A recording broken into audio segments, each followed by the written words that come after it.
بسم اللہ الرحمن الرحیم۔ بسم اللہ الرحمن الرحیم۔ یہ المختصر کا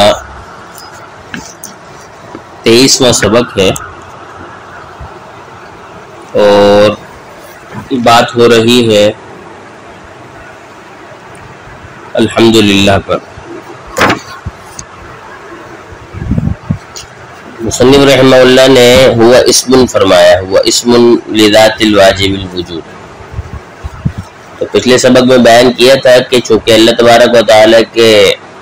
اسم جلالت میں اختلاف ہے، مصنف رحمہ اللہ کے نزدیک یہ اسم ذاتی ہے، صفاتی نہیں ہے۔ اب یہاں پر مصنف رحمہ اللہ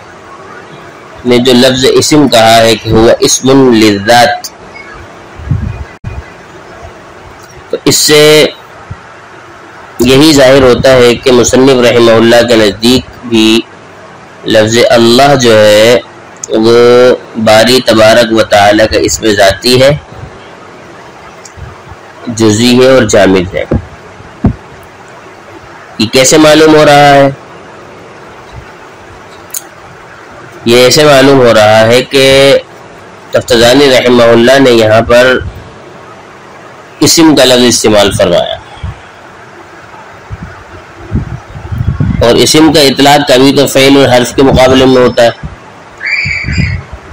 کبھی کنیت اور لقب کے مقابلے میں ہوتا ہے،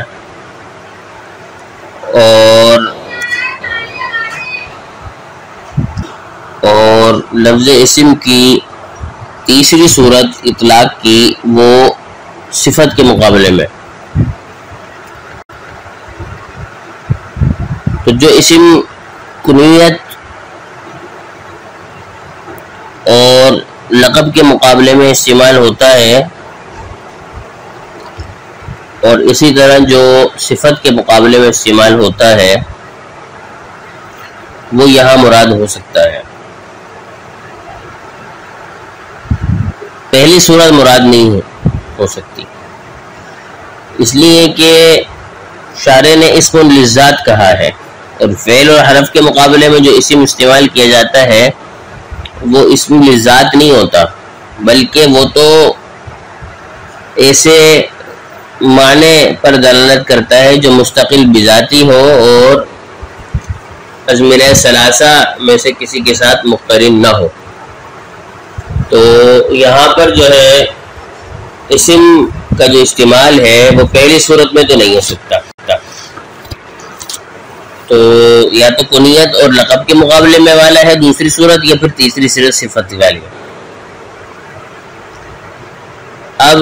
جب یہ متعین ہو گیا کہ پہلی صورت تو مراد ہو نہیں سکتی اور دوسری دو صورتیں ہو سکتی ہیں،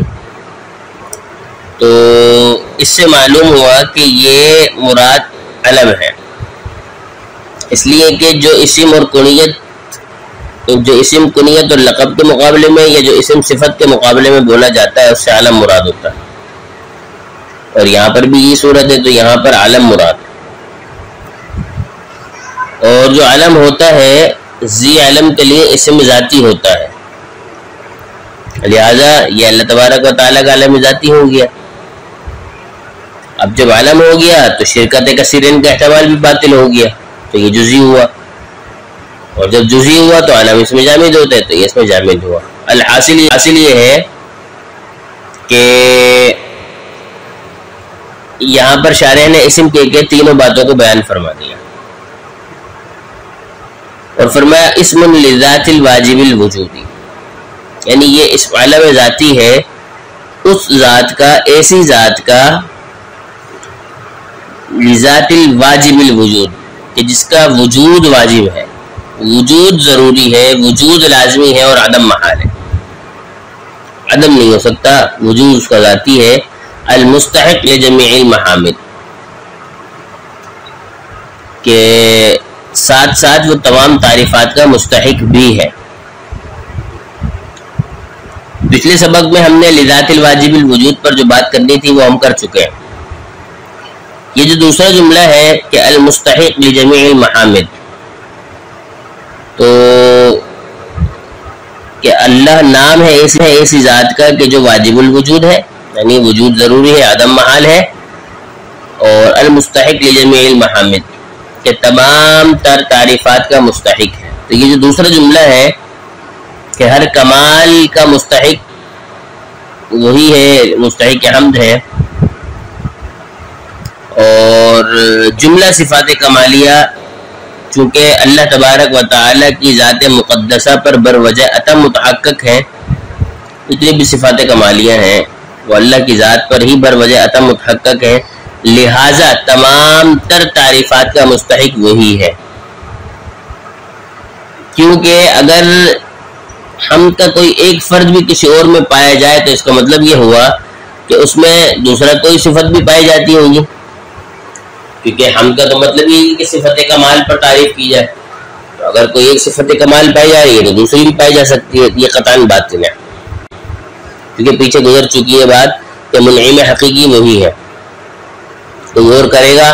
تب بھی وہی دیتا ہے، وہی داعیہ پیدا کرتا ہے، وہی اسباب پیدا کرتا ہے، نعمتیں پیدا کرتا ہے، منفعت پیدا کرتا ہے، قوت پیدا کرتا ہے۔ تو یہ تو نہیں ہو سکتا کہ دوسروں میں صفات کمالی ہوں، جیسے ہم نے پیچھے علم کی مثال دی تھی کہ علم میں کمال کی صفت جب ہوگی جب وہ تفصیلی، ازلی، ابدی اور محیط ہو۔ حادث اور ممکن کے علم میں یہ بات نہیں ہے، لہذا اسی طرح دیگر جہاں تعریف ہوگی تو وہاں پر صفات کمال نہیں ہو سکتی۔ اب جب کمال نہیں ہو سکتی تو واضح ہو گیا کہ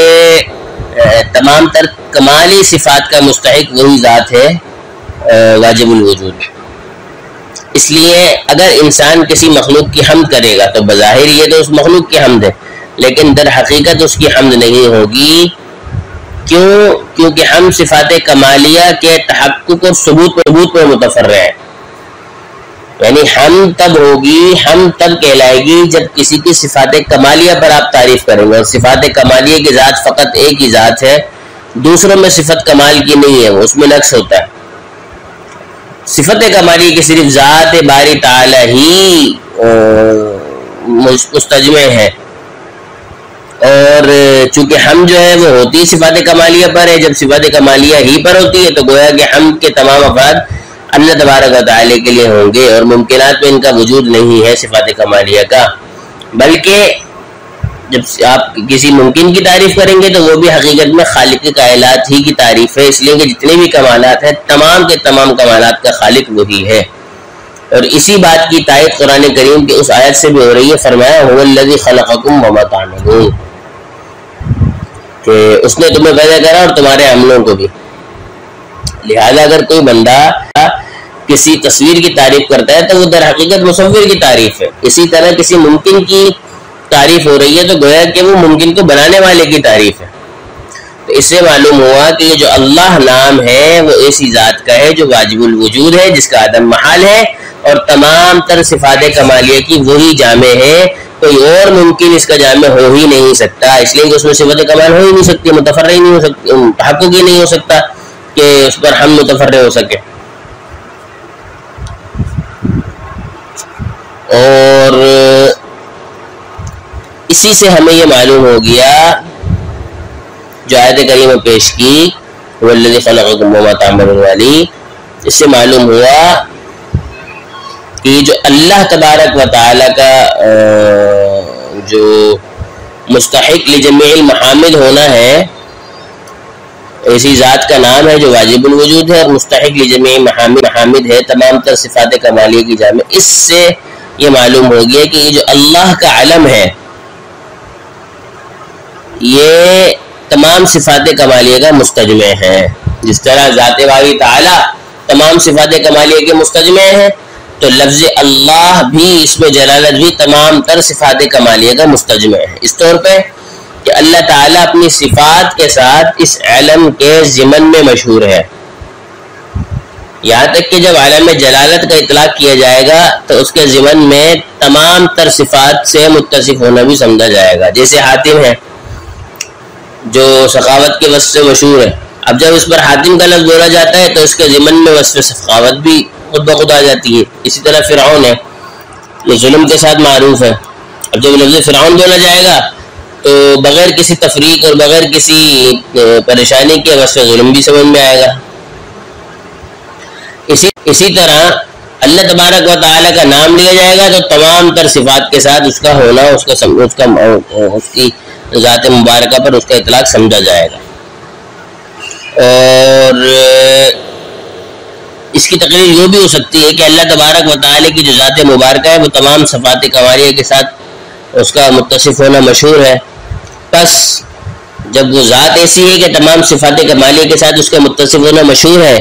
تو جو علم ذات باری تعالیٰ پر دلالت کرے گا وہ بھی قطعی طور پہ ان صفات پہ بھی کرے گا، بخلاف اس اسم کے جو ایک مفہوم کلی ہو، گو کہ اس کا استعمال ایک ہی ذات میں منحصر ہو گیا ہو، جیسے رحمان ہے. اب گو کہ یہ اللہ تبارک و تعالیٰ کا صفاتی نام ہے اور ایک ہی میں جو ہے وہ منحصر ہو گیا ہے، صرف اللہ ہی کو کہا جاتا ہے، لیکن اس الرحمن میں وہ دلالت نہیں ہے جو اللہ لفظ اللہ میں ہے، اس لیے کہ اللہ تبارک و تعالیٰ ایسی ذات مبارکہ ہے کہ جو تمام تر صفات کمالیہ کے ساتھ متصف ہے، اس کا متصف ہونا مشہور ہے، اور لفظ اللہ ہی اس اتصاف پہ دلالت کرتا ہے.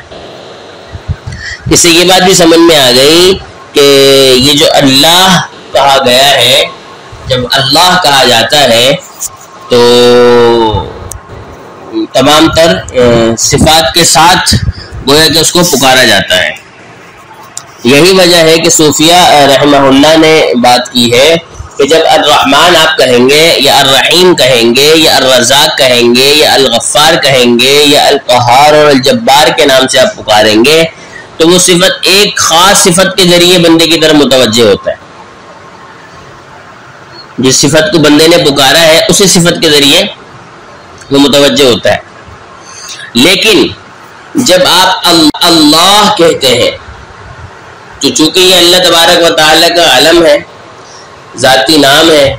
اور تمام تر صفات کمالیہ کا جامع ہے، اس پر بولا جاتا ہے، تو گویا کہ تمام تر صفات کمالیہ، تمام تر اسماء حسنہ اسی لفظ اللہ کے ضمن میں آ گئے. لہذا صوفیہ نے یہ بات بیان فرمائی ہے کہ جب بندہ اللہ کے نام سے اس کو مخاطب کرتا ہے، اس کو پکارتا ہے، تو اللہ تبارک و تعالی نہ صرف صفت رحمان، نہ صرف صفت رحیم، نہ صرف غفار رزاق، بلکہ تمام تر صفات کے ساتھ اس کی طرف متوجہ ہوتا ہے.